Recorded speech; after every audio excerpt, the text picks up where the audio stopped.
since we were there for 6 weeks, we did over a weekend get on a bus and travel the 4 hours it took to go to Agra so we could go see the Taj Mahal. So there's Okay. your tea. Okay, there's the tea. There we go. You weren't there on business. You weren't there on spycraft. That was tourism, which is also a tea. Yes, tours. Well, yeah, they always call those things area familiarization tours. It's just like, okay. All right. Fair enough. Fair enough. Laughter dances with truth in Mostly Fictional Tales, where reality and fantasy engage in a tango. Today we welcome back a very special guest to Mostly Fictional Tales, Troy Heiner, a retired NSA analyst and cancer survivor, whose life reads like a spy thriller. From his covert fieldwork with the National Security Agency to facing one of life's greatest battles, cancer, Troy has seen and done it all. Get ready for an episode packed with tales of global intrigue, resilience, and the wisdom that comes from leading a life on the front lines of national security. Oh, and I'll provide the mostly fictional parts. Let's dive in. Now, you're working in signals. Yep, signals Signet. Intelligence, SIGINT. Yep. And you're going to be moved around the country. I mean, because you're an East Coast fella, but then you spent a lot of time in Hawaii, which is what, 7 time zones removed? 5 or 6, depending on the time of year, because Hawaii and Arizona are the 2 states that don't observe daylight saving time. So you know what? There is wisdom in that. Yeah, they get enough daylight; they don't need to save it. How is it that we haven't gotten rid of that, Troy? I don't get it. I think everybody hates changing the times around, and it does not give us any benefit. Why can't we not stop being stupid with that? I don't get it. Yeah, it's not like we're an agrarian society anymore where it makes sense to have more hours in the evening so you can get more work done. Right? People can just get up an hour earlier. and save money on candles. Oh. I mean, it was Ben Franklin's idea going all the way back to we can use less candles, right? When it gets dark, we just go to sleep. When somebody has a lot of really good ideas, you got to look at how many bad ideas did they actually have too. Leonardo da Vinci credited with so many very clever schematics for clever things that never would have worked. Right. I mean, you could say he invented the helicopter, but he couldn't actually build one and test one. No, but his design wouldn't have worked anyway. Yeah, his design would not have worked. No. It's amazing that a helicopter works anyway. It is. It's really amazing that it works anyway. Modern marvel of engineering for sure. So I spent. Even when I was working for CIA, I was kind of working in the little niche organization that did signal stuff. Okay. So I kind of was destined to work for NSA at some point anyway, and CIA headquarters being in Virginia, and me being a Maryland boy, right? Making the transition to work for NSA was basically like going home. The whole time I worked at CIA, I never worked one day in headquarters. I was always out in some outbuilding somewhere, and so I spent all my time during the work week in my car, going from place to place, going to contractor sites, going to if I had a meeting, right? We didn't have VTCs, right? I had to get my car and drive to where the meeting was going to be. So the various locations while you were working for the CIA. Are any of those things like very surprising to you that the CIA was doing business or anything out of a particular location, like a hot dog stand or whatever? There's this apocryphal story about the Soviets taking a very interested look into a hot dog stand in the middle of in the middle of Langley or something like that. You know what I'm I talking never about? went. Yes, I do, and yes, the Vienna Inn. Well, It's probably the maybe you can tell the story better than I can.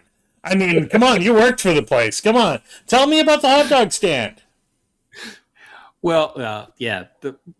It was down the road from headquarters, and it was the place where you wanted to get really bad, really cheap food and get treated roughly by the people that work there. It just kind of had that kind of charm, the Vienna Okay. Inn. And the Russians knew that that's where CIA folks would like to go and just get a cheap, gut bomb of a meal. And so, Nice. yeah, it was kind of Okay. a place where All right. it's like, I assume um, they had an but equivalent of a place they could get borscht or something like that. I never went there. I don't know. I don't like borscht. But it's funny enough. There are. I never took this tour. I always wanted to. I could never, convince my family to do it. There are former KGB agents who defected, who live in Okay. DC, and they have a very interesting spy tour that they say, and this is where I would do my dead drops, and this is where I would conduct my operations, and and it'd be the most mundane places in DC, right? Some park bench somewhere on Constitution Avenue or something like that. But to have a former KGB agent say, "This is where I used to spy on your country back in the height of the Cold War," it just would be fascinating. So if you're ever in DC, right, that's a tour that you want to take. All right. And if you're ever in Moscow, maybe look up some.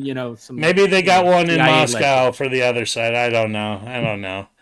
Yeah, and that was interesting. that was part of when my days working at CIA, right? You always wanted to get out in the field, right? That was kind of like where you kind of made or broke your career, was Okay. in the field, right? All right. And so there were times where it's like, all right, your project's getting ready to deploy in Moscow. It's like, oh, cool, I get to go to Moscow. Mm. And then he canceled it. Oh. It's like, Berlin, you get to go to Berlin. No. Mm. No. Havana, you get to go to Havana. No Havana for you. No. Havana, no Berlin, not for you. no Moscow. Not for you. Yep. Nope. Where's the most interesting place that you that for your work there on and any of it that they sent you to? They didn't ever send you to Antarctica or anything like that, right? No.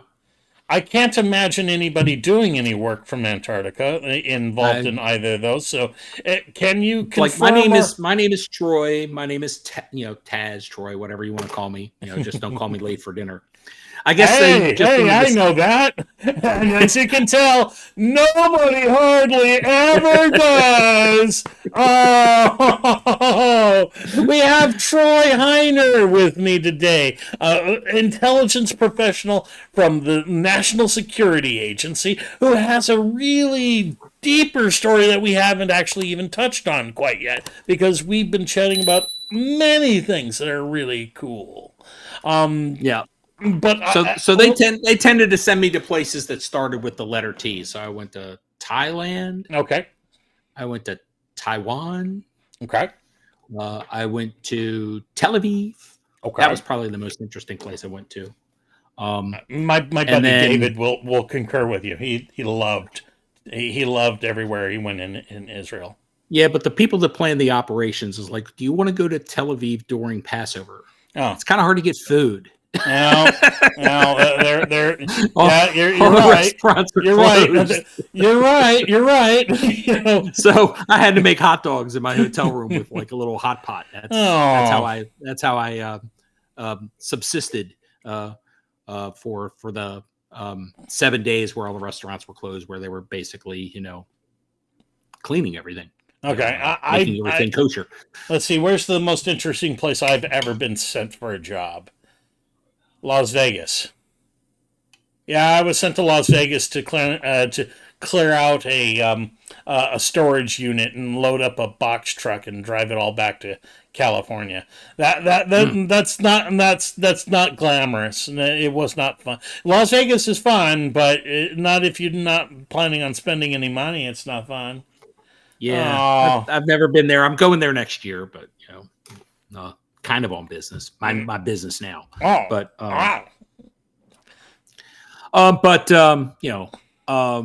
and then one other place I went was right in the middle of monsoon season to New Delhi, India. That didn't sound like a T to me. That sounds like a departure from the alliteration that we were carefully building. That was a departure for sure. Okay, so New Delhi, that's way different. Anywhere in India, I have been told is completely a shock to the chaos, the wonder, the sounds, the tastes, all of that. Just is kind of it's a riot of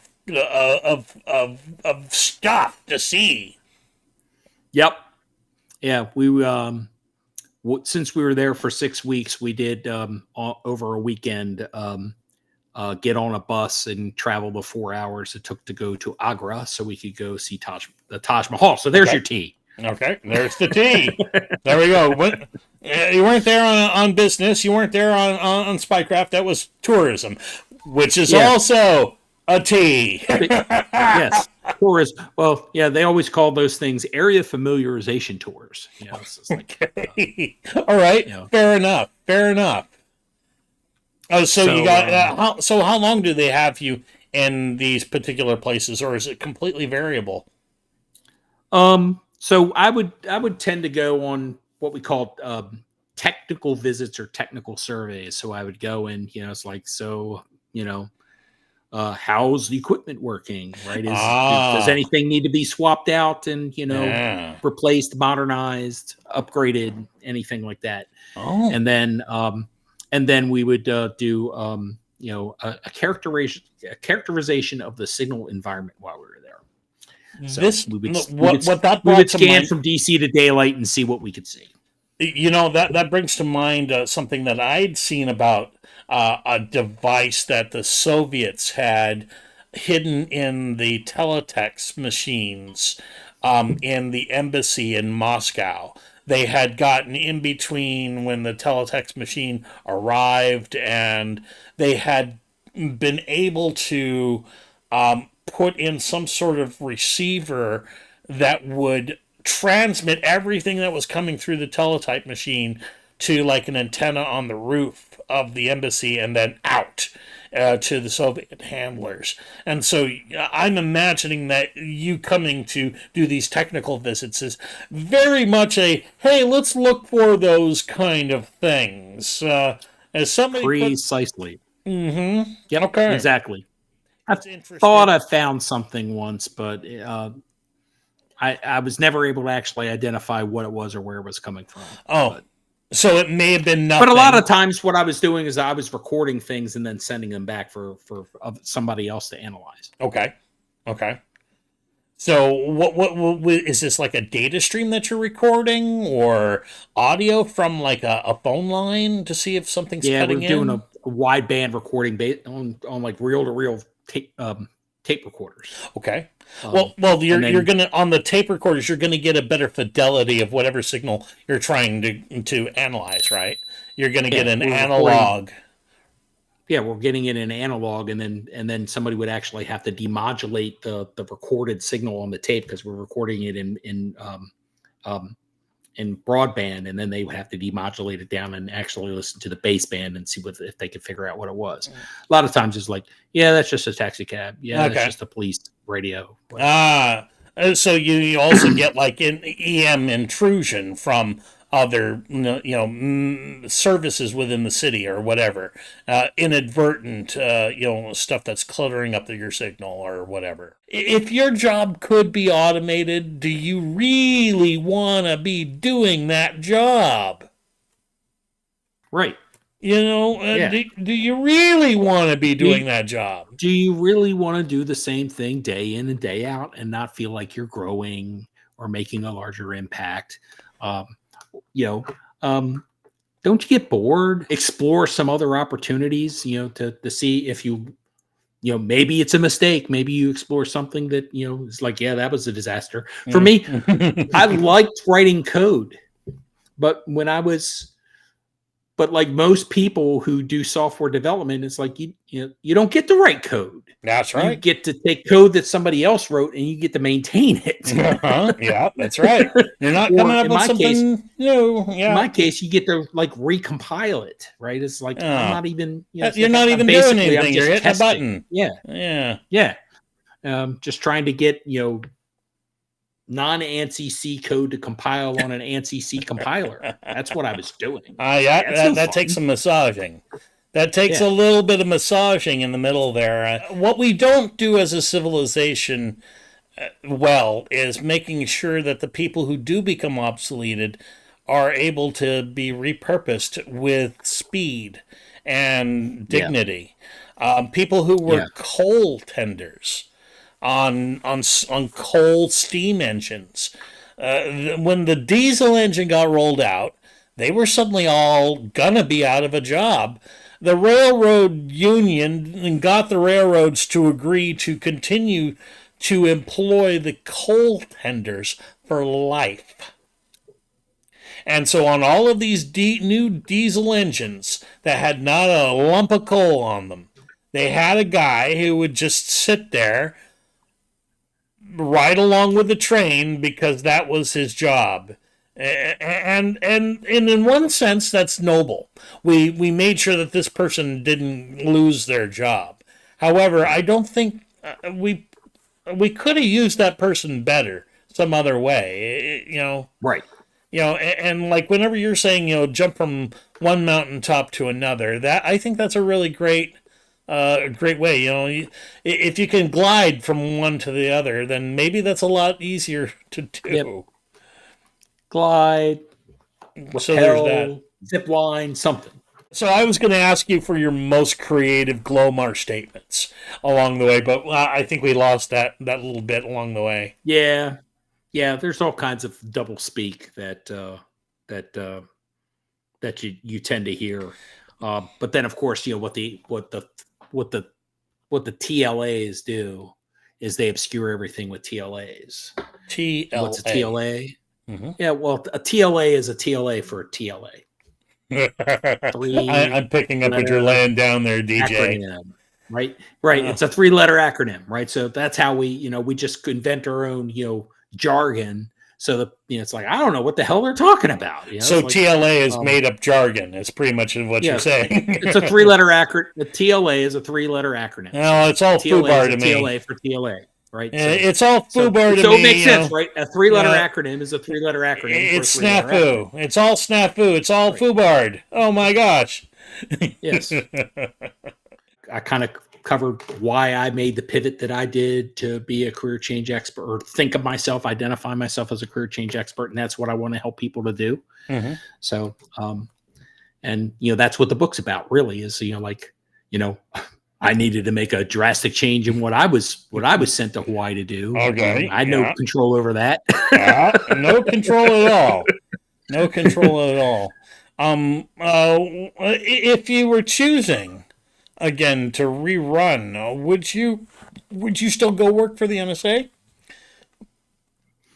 Yeah, I would. I think